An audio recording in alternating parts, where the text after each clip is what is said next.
Tumekuja hapa na viongozi wetu wa dini na viongozi wa kimila, lengo wapate kuona kazi nzuri njema inayofanywa na serikali yao ya Daktari Samia awamu ya 6. Ndugu viongozi wa dini na wa kimila, Daktari Samia ni mlinda haki za makundi yote katika taifa letu la Tanzania. Daktari Samia ni mwana demokrasia namba 1 wa taifa letu. Mama aliyekuja na upatanisho na kauli mbiu ya 4R, ikiwa ni kutoa nafasi ya pili kwa kulifanya taifa liendelee kuwa moja.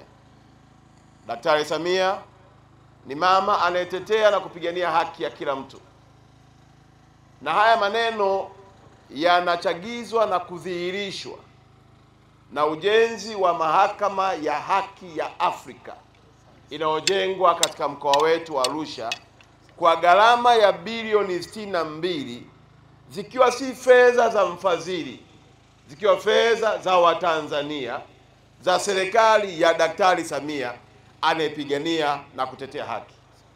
Angelikuwa ni kiongozi asiyependa haki, angelikuwa kiongozi asiyelinda na kutetea haki za binadamu, asingekubali kutoa pesa zake, za serikali yake, za wananchi wake, za walipa kodi wake kujenga mahakama ya Afrika inayosimamia haki za binadamu. Leo nimeona niwaleta ili mthibitishe ya kwamba yale maneno ambayo huwa tukisema kwamba Daktari Samia ni mpenda haki, kuna watu wanasema hapana, mnamsifia tu kwa sababu amewapa vyeo, mnamsifia tu kwa sababu nyinyi mnalipwa mshahara. Leo tuulizane wa Tanzania, rais gani angeweza kutenga pesa na kuwaita majaji wa Afrika nzima waje waishi kwenye nchi yake na kuwajengea majengo 6?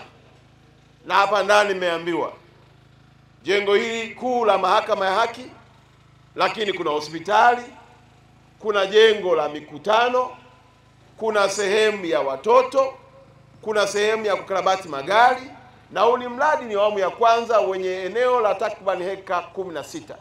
Unakuja mradi wa pili wenye eneo takriban heka 12. Nyumba za majaji nao watakuwa wanaishi hapa hapa karibu na jengo lao la mahakama.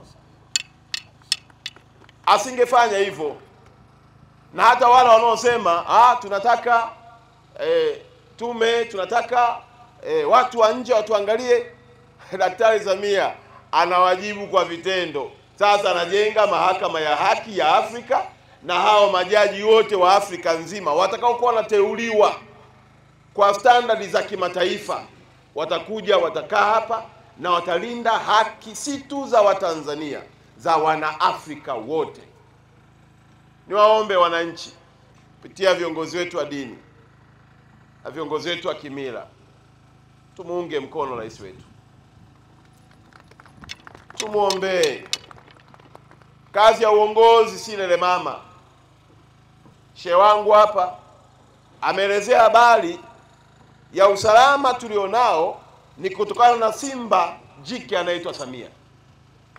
Ameliatamia taifa lake.